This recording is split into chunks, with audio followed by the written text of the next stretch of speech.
and this is the modified version. So one thing here is the range of this delay is a little bit different. I'll have to look into what that knob is, but you can see, so this is my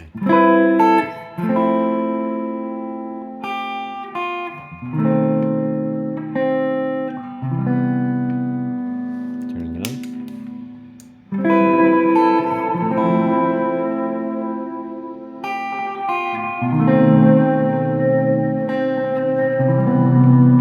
So this is pretty similar. This knob has a shorter range, so even if I turn it all the way up, still a faster delay, a shorter delay. So the other one, I can look into the values I use on that pot, but that's going to be one difference. Actually, don't know which is the original version. We have the similar thing here. So this is feeding the reverb back in. This is still the tone of the reverb.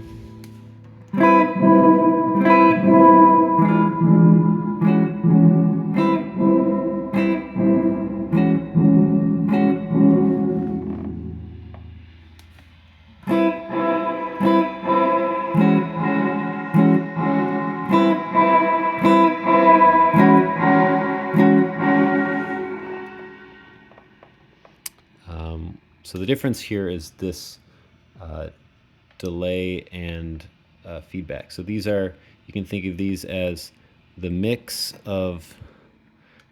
tone and feedback for the reverb. But if I turn down the reverb all the way, I'm just going to get this little slap delay going on here.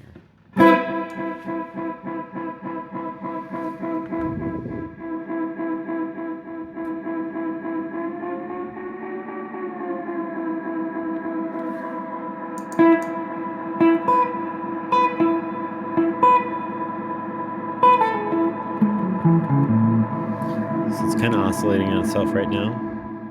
Turn down that feedback. But if I turn up, so you can think of this as the volume of just the pure delay.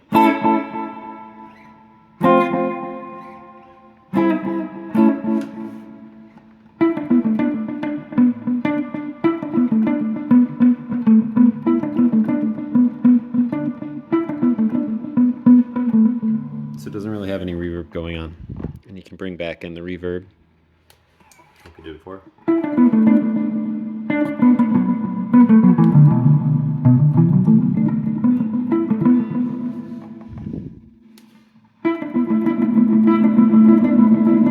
It just starts to get really muddy, but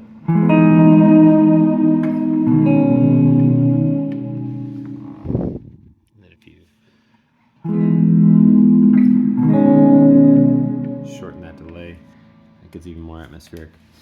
Also has a dry kill, and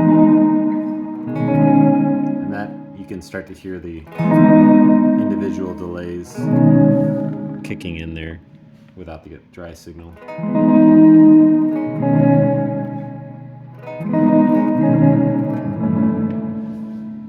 Turn that back on. And then finally, you have this momentary switch where you can tap it, just starts feeding back on itself. And I think what I ended up doing here was this essentially, by pushing that, turns up both of these knobs all the way.